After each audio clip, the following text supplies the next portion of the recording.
Hola y bienvenidos a todos a este episodio muy especial de Poder Entender.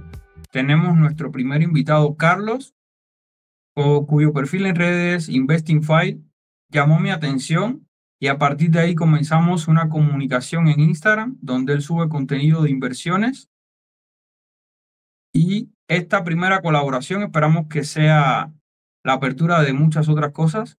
¿Qué tal, Carlos? ¿Cómo estás? Hola, ¿qué tal? Buenas.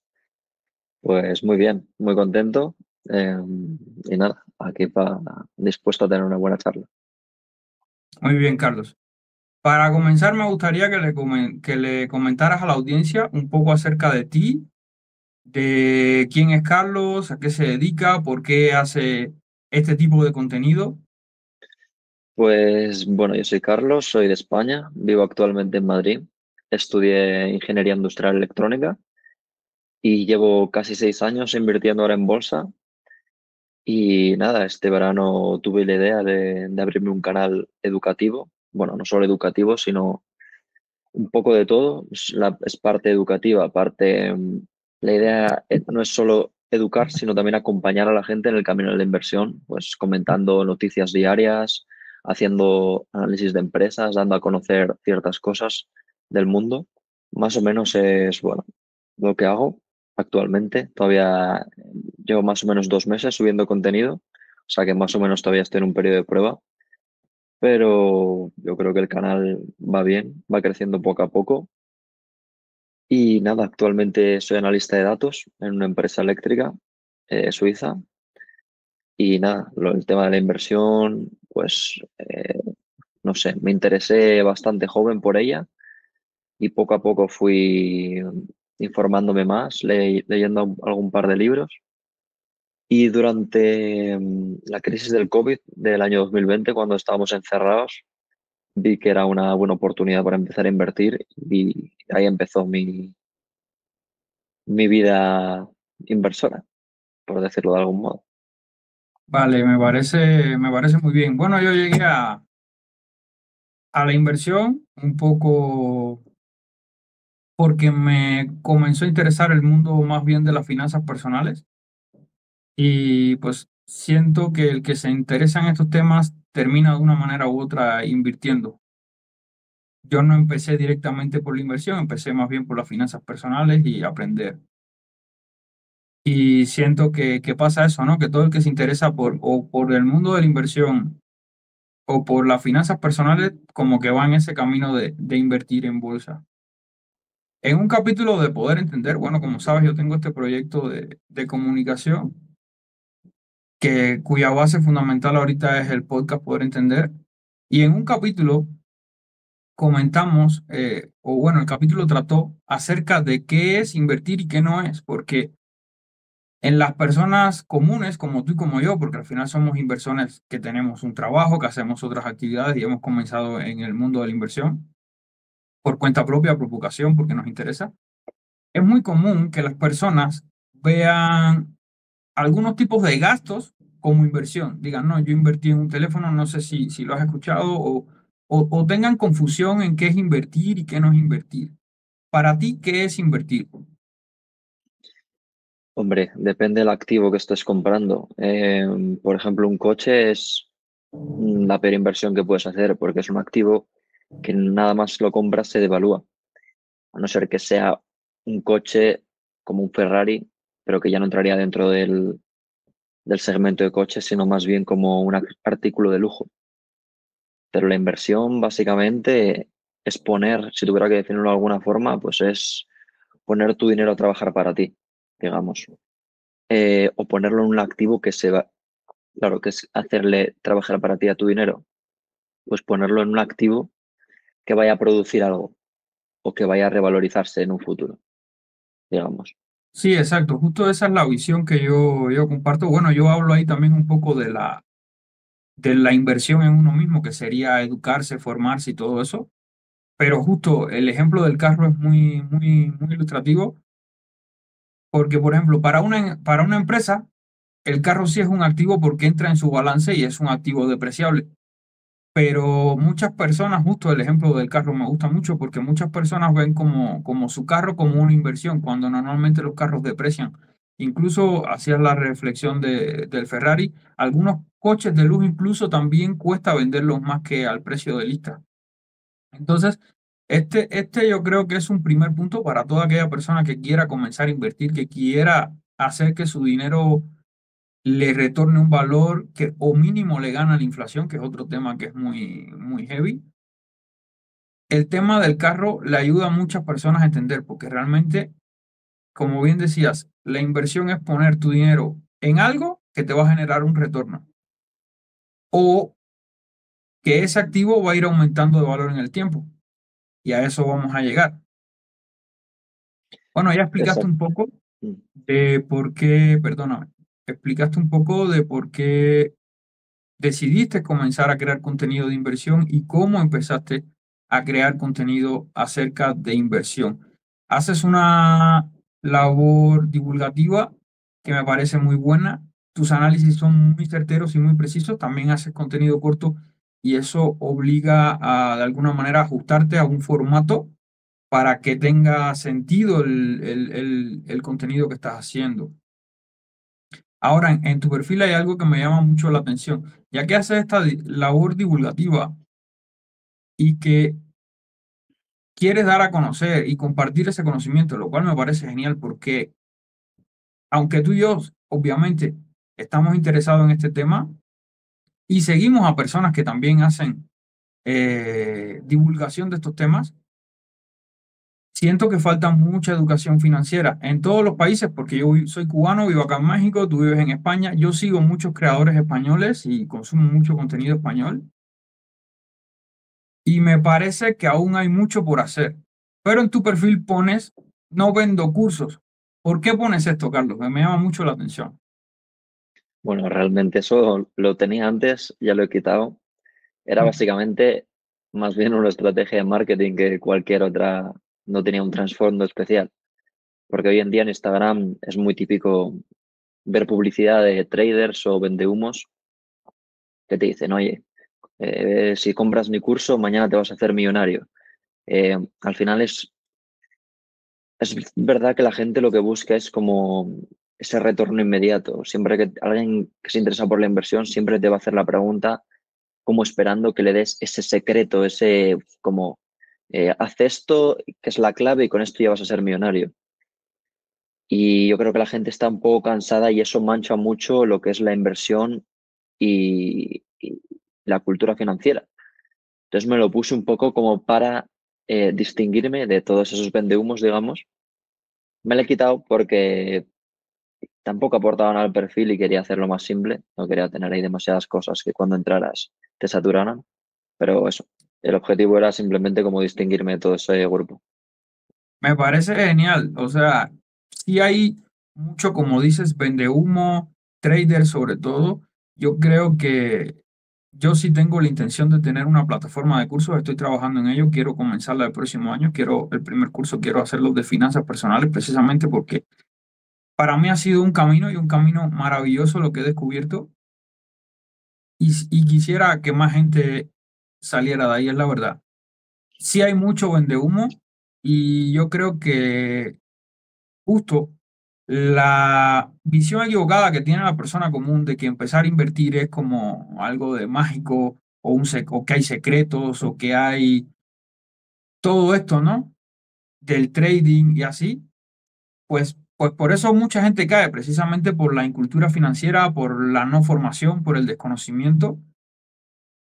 Y, y por eso los perfiles como el tuyo, que son personas comunes que empezaron, se preparan y obtienen un resultado, son casos que vale la pena destacar, porque eso a muchas personas que no te conozcan personalmente y que vean tu perfil y que te conozcan y que vean la claridad con la que hablas y que lleguen a ti, van a decir, yo también puedo hacerlo, ¿no? Sí, ¿no? Si la idea es transmitir un poco que independientemente de quién seas, esto es un camino que no necesitas eh, nada especial, digamos. No hace falta que seas millonario, no hace falta que partas. O sea, al final, yo como lo veo, la inversión es un camino de por vida. De hecho, por ejemplo, hace poco le abrí una cuenta de inversión a mi novia y, y he estado teniendo unos retornos este año espectaculares, de más del 100%. Porque claro, yo ya tengo casi 6 años de experiencia y su cuenta está partiendo de mi yo de ahora, que tiene más experiencia que la anterior. Entonces, al final, la inversión hay que verlo como un camino muy largo, no hay que tener prisa por aprender. Cada uno pues recorrerá el camino a su manera, unos más rápido, unos más despacio, unos con unos resultados mejores al principio, peores. La cosa es empezar a inculcarnos esa cultura financiera y pues lo que has comentado antes, empezar a batir a esa inflación, a esa devaluación de las monedas y es un camino de por vida. Cuanto más vayas aprendiendo, mejor harás esa gestión de tu dinero. Claro que sí. ¿Crees que estos temas de finanzas personales, inversiones, deban enseñarse en la escuela desde pequeños a los chicos? Eh, pues sería bastante interesante, sí, porque al final el dinero es algo que está ligado a todo el mundo y a su día a día. Es algo que pues la gente debería saber un mínimo, pero claro, no tengo ni idea. La verdad, por qué no se hace hasta el día de hoy, pero interesante sería, eso está claro. Sí, sí, cuando menos interesante, tienes razón. Y bueno, también el que se interese por el tema, hoy en día es mucho más fácil llegar a toda la información. Y, y también muchas personas que hablan de finanzas personales comentan que debería enseñarse en la escuela. Pero las escuelas, la que sea, en cualquier lugar del mundo, pues tienen un programa que normalmente son rígidos, tienen una forma de enseñar que normalmente es rígida. Y creo que con el mundo de las inversiones no es así. Porque, por ejemplo, cuando empiezas a consumir contenido de inversiones y empiezas a leer, ves que hay muchos estilos de inversión. Es una de las cosas. Hay muchas maneras de invertir. Hay muchas maneras de tener una cartera por tipo de activos y vamos a hablar de los tipos de activos en un momento. Pero hay muchas maneras y como tú decías bien, dijiste una palabra que es clave y que yo coincido, cada cual debe encontrar ese propio camino, esa manera de hacer, ¿no? Y no es lo mismo tu yo de hace 6 años que el yo de ahorita. Yo tengo menos tiempo que tú, llevaré unos 3 años más o menos. Empecé por renta fija y no es el mismo yo de ahora que hace 3 años, ¿no? Estoy muy de acuerdo contigo. Entonces, hablando de estos estilos de inversión, de todas estas maneras que hay de invertir, ¿cómo tú te clasificas a ti mismo como inversor? Porque muchas personas dicen para la audiencia que no domina el tema en profundidad, existen muchos estilos de inversión, llamémosles clásicos o conocidos, que growth, que sería empresas en crecimiento, value, que sería empresas de valor, quality, que sería calidad. Normalmente también se combinan unos con otros. Y luego hay fondos de inversión que tienen un estilo u otro o tienen una mezcla de estilos.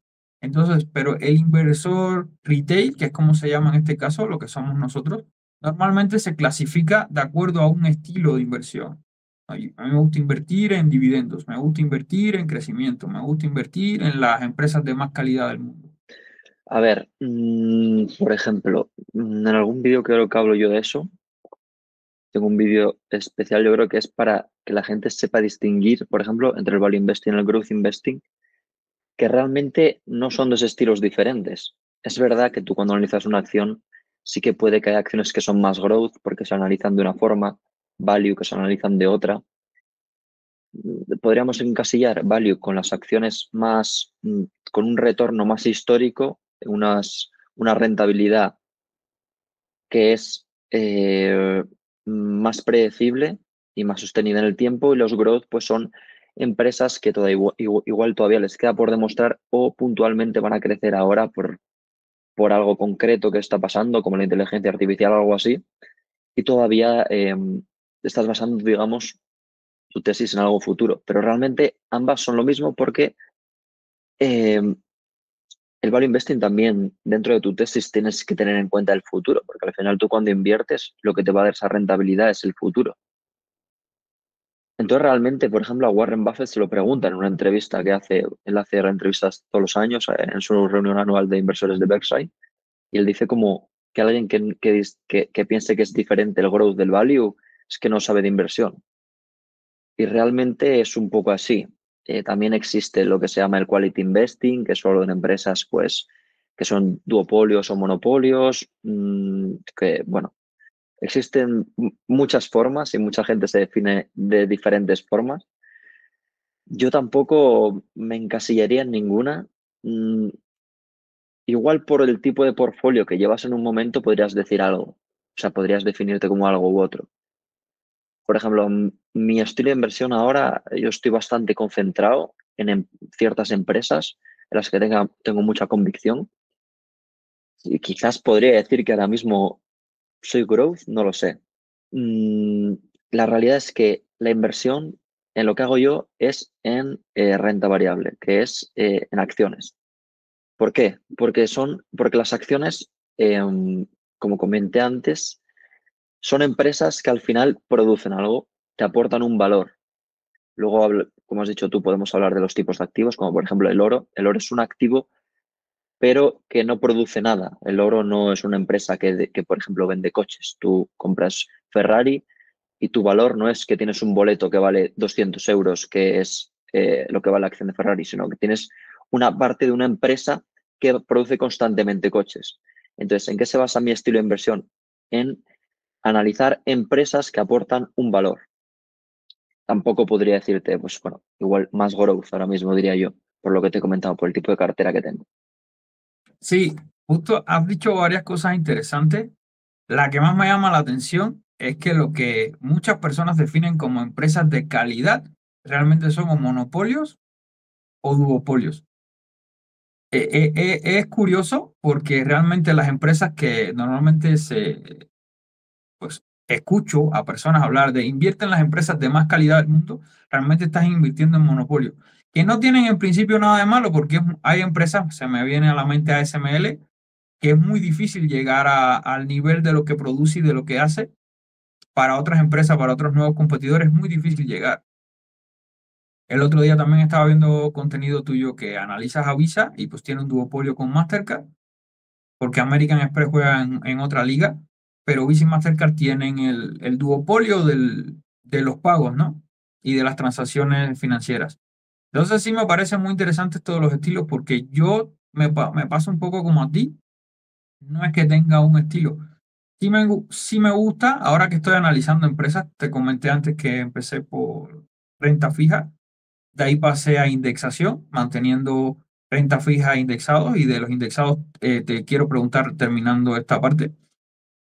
Y luego empecé ya a entender un poco más cómo se desarrollan las empresas individuales, ¿no? Y me he ido pasando de indexación, estoy en un proceso de rotación de cartera y he ido pasando de toda esa indexación, he ido pasando a acciones individuales de empresas, estoy aprendiendo a estudiarlas, buscando el sector, que es otro, los análisis que haces, a pesar de ser cortos, me parecen muy certeros, muy ajustados y siempre das consejos como para que las personas puedan hacerlo o quieran hacerlo por sí mismos, ¿no? Entonces, justo en esta parte quería preguntarte, ¿qué opinión tienes de ETFs, fondos indexados, de la indexación en general? Vale, un poco ligándolo con lo anterior, es verdad que no existen estilos de inversión como tal, o bueno, podrían existir siempre y cuando tú los limites y pongas las barreras de qué es uno y qué es otro. Pero sí que es verdad que, por ejemplo, en la cartera que tenga cada uno, ahí sí que podríamos definirlo como un estilo. Si tú eres un inversor que está empezando y tienes más aversión al riesgo, por ejemplo, pues es interesante que empieces con indexados o con ETFs. También va un poco ligado, pues bueno, no solo con tu aversión al riesgo o a la volatilidad, sino también a tus conocimientos. Tú no puedes empezar invirtiendo en acciones de pequeña capitalización un poco conocidas y poco seguidas en el mercado porque necesitas conocimientos más altos y un seguimiento más cercano. Entonces, digamos que un poco el estilo va un poco adaptado a, bueno, además de los conocimientos, aversión, también un poco al capital que tengas. Hay una frase que de Warren Buffett que es la concentración genera riqueza y la diversificación la preserva. Claramente, si eres una persona multimillonaria con un capital muy alto, vas a invertir más a preservar ese dinero que a invertir en empresas pequeñas que te den una rentabilidad muchísimo más alta. Depende un poco de la persona, digamos, y ahí tienes que saber adaptarlo tú a tu convicción, etcétera, el riesgo que quieras tener, la rentabilidad, tus conocimientos. Ahí al final, ligado también un poco con lo que decías tú de que la inversión se enseñara en los colegios, es verdad que la inversión es algo muy amplio, no es algo, oye, así se hace, sigue esto y vas a triunfar, cada uno puede hacerlo a su manera. Sí que hay un denominador común que yo diría que son los grandes inversores históricos como Warren Buffett, Peter Lynch, Druckenmiller, hay muchísimos, Ray Dalio, eh, que si tú los analizas, todos tienen ciertos patrones, se basan en ciertas ventajas competitivas, ROICs, ciertas cosas. Eso sí que debería ser común para toda la gente que invierta, pero dentro de eso hay muchas posibilidades y muchas formas de hacerlo. Entonces, ¿qué opino de los ETFs y de los indexados? Pues me parecen genial, me parece una opción muy buena para alguien que quizás simplemente no le interese profundizar más en la inversión, considere que no tiene tiempo ni ganas, porque hacer, por ejemplo, lo que hago yo lo hago porque me apasiona la inversión. Yo cuando empecé a formarme y empecé a invertir, vi que era algo que me gustaba. Al final, cuando lo haces en tu tiempo libre o es algo que te apasiona, o por obligación no lo vas a hacer. Y si lo haces, probablemente no sea de tanta calidad como alguien que lo hace por pasión. Al final, esto es un constante aprendizaje. Si no te gusta, no te vas a poder forzar toda tu vida a largo plazo a seguir forzándote y seguir haciendo estas cosas. Entonces, los indexados y los ETFs me parecen la opción perfecta para alguien que o no tenga tiempo o no tenga ganas y simplemente quiera invertir porque ha entendido que la inversión es algo necesario hoy en día. Claro, ahora coincido contigo. Como te comentaba antes, yo comencé por ahí. Creo que la indexación, y el mismo Warren Buffett lo dice, es lo mejor para la mayoría de los mortales. Ahora te quería preguntar un poco sobre los fondos de inversión, que ya es los fondos no indexados, ¿no? Es los fondos de toda la vida. Pero dentro de los fondos hay de todo. ¿Te gustan los fondos de inversión? Mira, aquí también, como la respuesta anterior, es un poco ambiguo, dependiendo de la persona. Yo, por ejemplo, seguí el camino que seguí porque a mí no me gusta poner mi dinero en manos de alguien que no tiene incentivos de que yo gane dinero, no está alineado conmigo.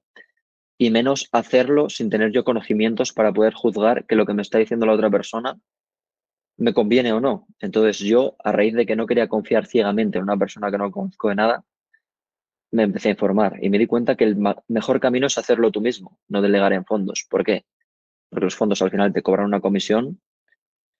Menos del 10% de los fondos y de los inversores del mundo, menos del 10% baten al Standard Poor's 500, que es el índice de referencia. Por lo tanto, solo menos del 10% de la gente que invierte en eso va a batir al SP 500. Por lo tanto, si inviertes simplemente en un indexado al SP 500, ya vas a estar por encima del 90% de la gente que invierte. ¿Cuándo invertiría en un fondo? Cuando tenga conocimientos altos y de verdad sepa analizar a la persona que lo gestiona. En España hay fondos de mucha calidad que tienen retornos muy altos y mira, a ti te permiten delegar esa tarea de analizar empresas y además obtener una mejor rentabilidad que sería la de indexarte o la de un ETF. Pero no recomendaría esto a alguien que no sabe de inversión. ¿Por qué? Porque si no sabes de inversión no vas a saber juzgar el trabajo de la otra persona. La otra persona va a poder argumentarte constantemente cosas de por qué no sube o por qué no bate al mercado y tú te las vas a creer porque en la inversión y en los mercados siempre hay un argumento para absolutamente cualquier situación y cualquier cosa. Ahí necesitas tú de conocimientos para poder apartar esa paja del mercado y centrarte en lo importante. Entonces, los fondos de inversión me parecen algo bueno, pero no lo pondría como prioridad. Si tú inviertes y quieres delegar simplemente sin ganas de formarte, lo haría antes en un indexado o en un ETF. Claro, coincido contigo. ¿Y en renta fija inviertes? ¿Tienes algo de tu cartera en renta fija o todo lo tienes en bolsa? No, yo lo tengo todo en bolsa porque, bueno, yo creo que ya tengo los conocimientos para ello. Sé que es donde puedo obtener mayores rentabilidades y al final la renta fija te va a aportar menos rentabilidad. Al final el coste de oportunidad ahí es muy grande. Igual que en mi cartera a veces elijo tener una posición u otra en base a ese coste de oportunidad, ya que creo que una inversión es más asimétrica que otra. La renta fija es lo mismo.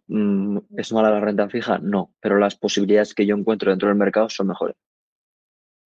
Claro, del oro ya también mencionaste un poco y por lo que me acabas de decir, pues me imagino que tampoco inviertas en oro. Al final es un activo refugio que, que se ha disparado su precio este año, ha estado tocando máximos históricos, vuelve a bajar, vuelve a subir por un tema de miedo en los mercados, ¿no? Por todo esto de los aranceles, de si las guerras, de la incertidumbre. Pero hay un inversor español que se llama Gregorio Hernández, es un señor que es una autoridad en la inversión por dividendos. Y él tiene una forma de pensar que a mí me gusta mucho porque es muy natural. Una de las cosas que él te dice, inseguridad, inestabilidad, ha habido siempre. Es yo creo que también un poco de lo que viven los medios, ¿no? De vender todo ese miedo, esa inestabilidad, esa incertidumbre, de tener a las personas bajo esa capa de noticias que no son noticias, que muchas veces son falsas o son visiones distorsionadas de la realidad.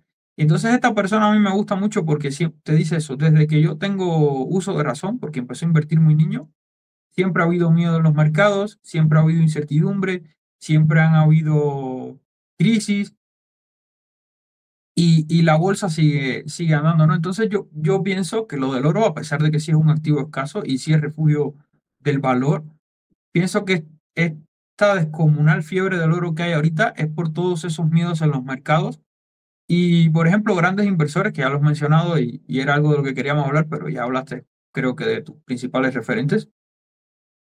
Por ejemplo, Buffett no invierte en oro, dice que pues, es un activo que al final no produce nada y no le gusta.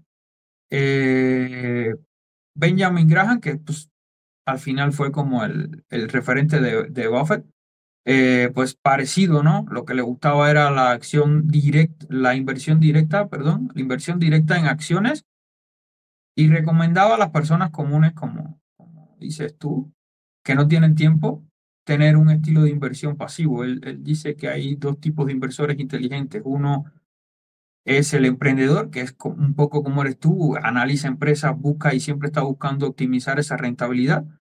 Y también el inversor, digamos, pasivo, también es un inversor inteligente porque escoge muy bien en qué va a invertir y deja que su dinero trabaje. Entonces, yo creo que toda esta fiebre del oro, la plata y estos activos que sí me parecen interesantes, pero creo que todo esto está dado por ese miedo, no por ninguna otra razón.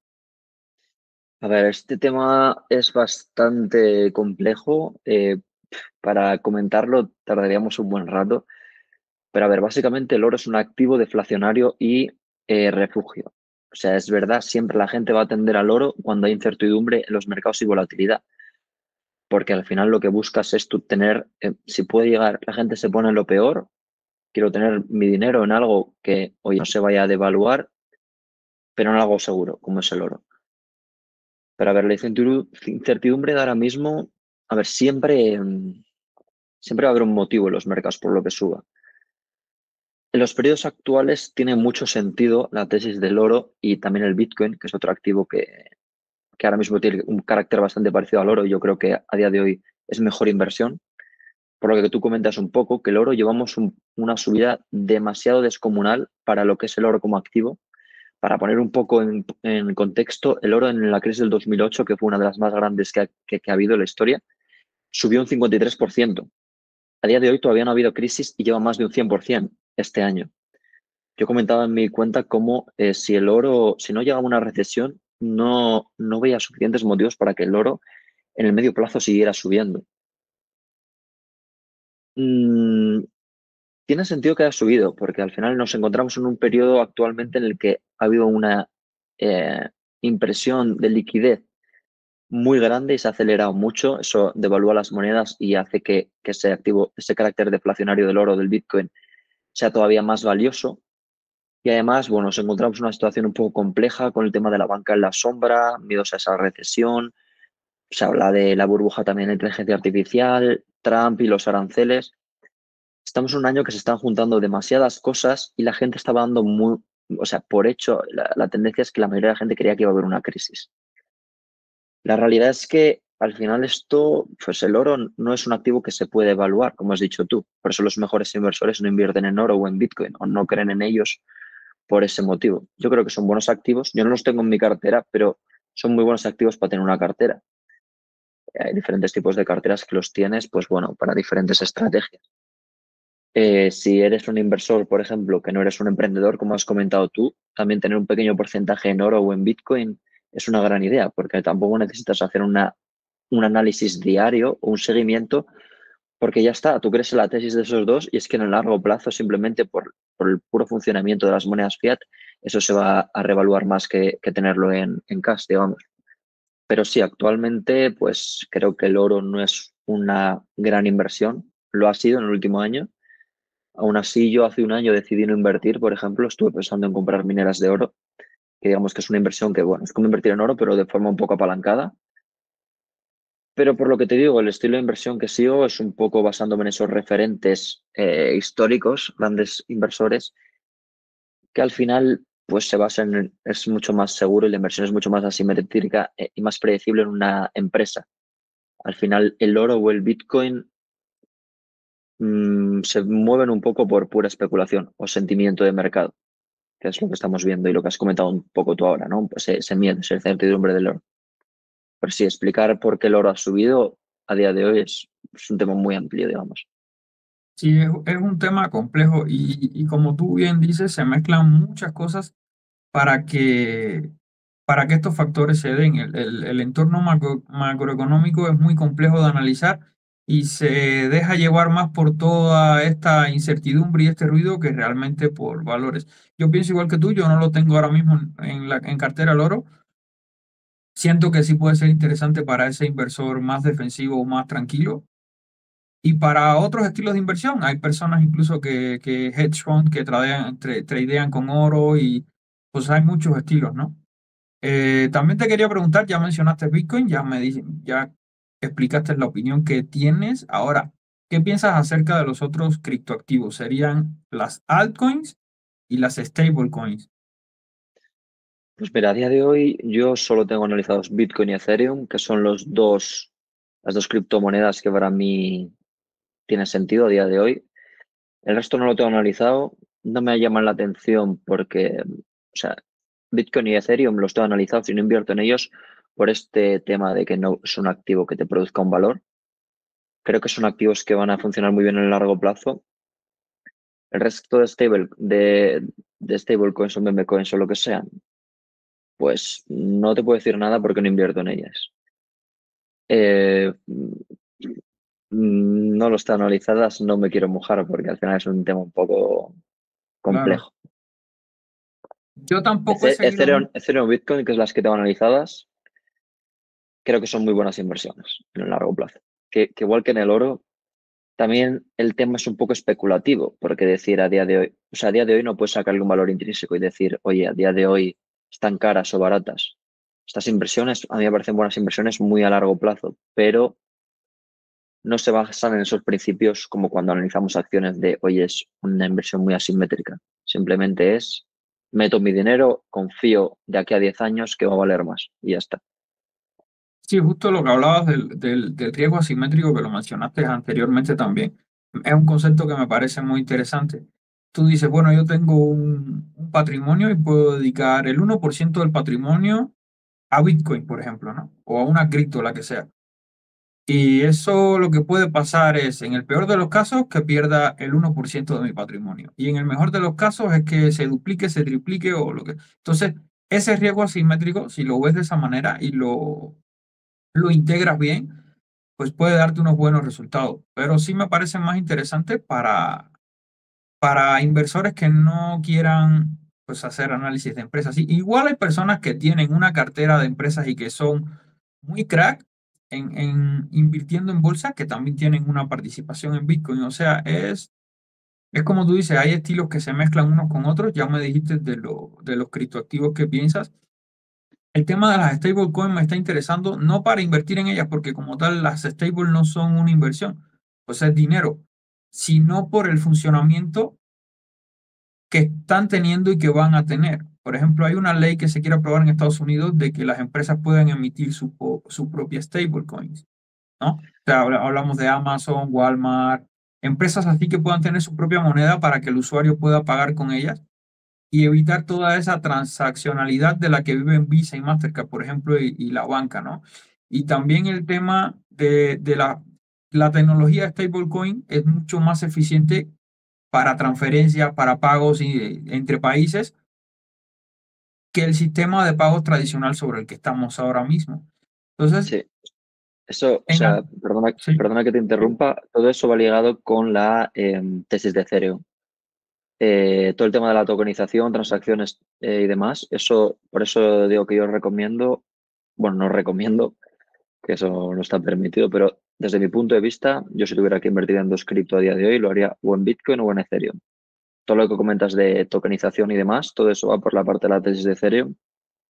El resto de stablecoins, por ejemplo, Solana creo que hace algo parecido a Ethereum, pero no está ni cerca de ser lo que es Ethereum. Entonces, por eso digo que para mí esas dos son las que más sentido tienen a día de hoy.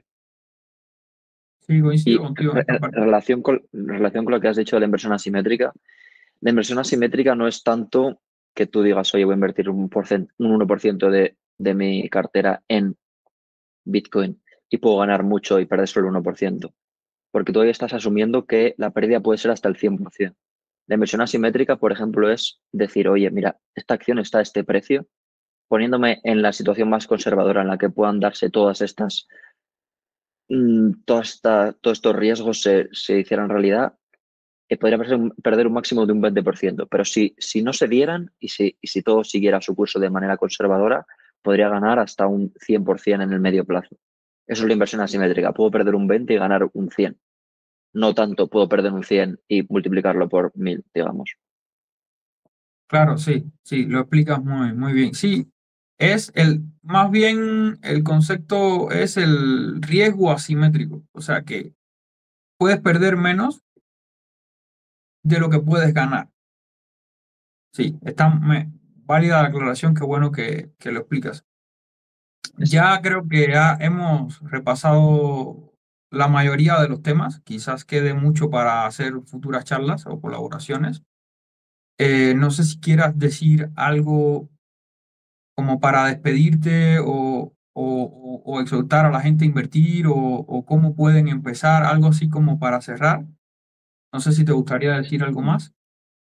Nada, simplemente si a la gente le ha interesado esta charla y quiere seguir profundizando más con la inversión, ir conociendo poco a poco, sin que sea eso una presión o un deber, pues que me sigan en mi cuenta de Instagram, que yo voy subiendo contenido diario y se puede revisar cuando uno tenga tiempo o esté motivado.